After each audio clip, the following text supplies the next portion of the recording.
कालवं दगडांमध्ये असतात ती आणि खूप मेहनत करावी लागते. सकाळी सकाळी जाऊन ती दगड फोडून त्याच्यामध्ये असतात. मोठी पण मिळतात, मोठी अशी नुसती फिश सारखी मीठ मसाला आलं लावून तव्यात तळून पण छान लागतात.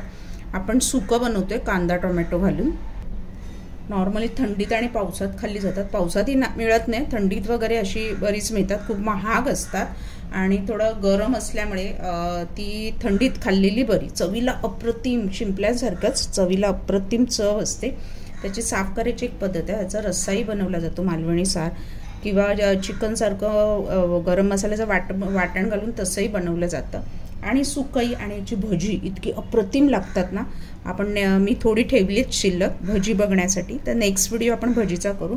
त्यापूर्वी ना ह्यांना साफ करायचं असतं. इथे ना एक दगडाचा असा कच असतो, हा बघा, हा ना काढून टाकायचा असतो, कारण हा दाताखाली याला पोटात गेला तर प्रकृतीसाठी चांगला नसतो. तर तो फक्त काढायचा. साफ करायची म्हणजे काय, तर तो फक्त काढायचा. असा तो मी आता सगळं काढून घेते आणि नंतर कांदा टोमॅटो आणि आपली तयारी करून घ्यायची आहे. हे दुधासारखं त्याला पाणी येतं, पण हे घ्यायचं नाही, फेकून द्यायचं. एकाच पाण्याने स्वच्छ ती धुवून घ्यायची. आता मी साफ करून घेते.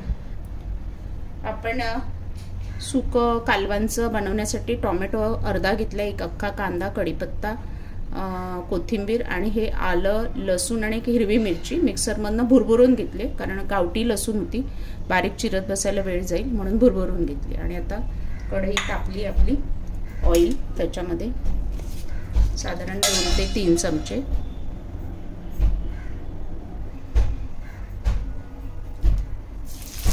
कढीपत्ता, आलं, लसूण, हिरवी मिरची, एक लसणीचा कांदा, अर्धा इंच आलं आणि एक हिरवी मिरची आणि थोडं मीठ घातलंय.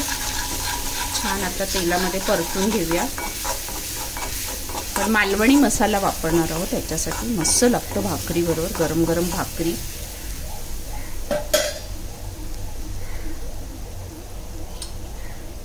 कांदा टोमॅटो, हे छान टोमॅटो शिजेपर्यंत आपल्याला परतायचं. गॅस मोठा ठेवलाय मी. छान परतून झालंय. कोथिंबीर आपण त्याच्यातच घालणार आहोत, भरपूर कोथिंबीर.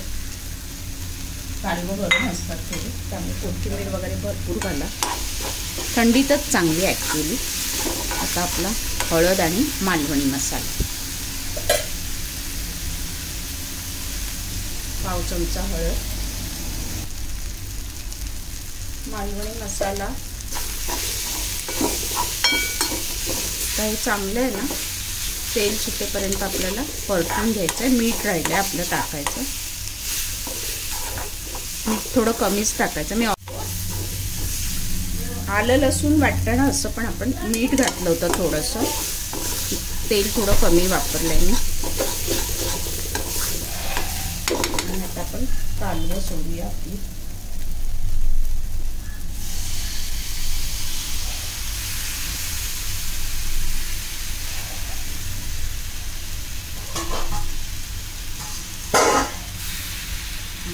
छान परतून घेऊया.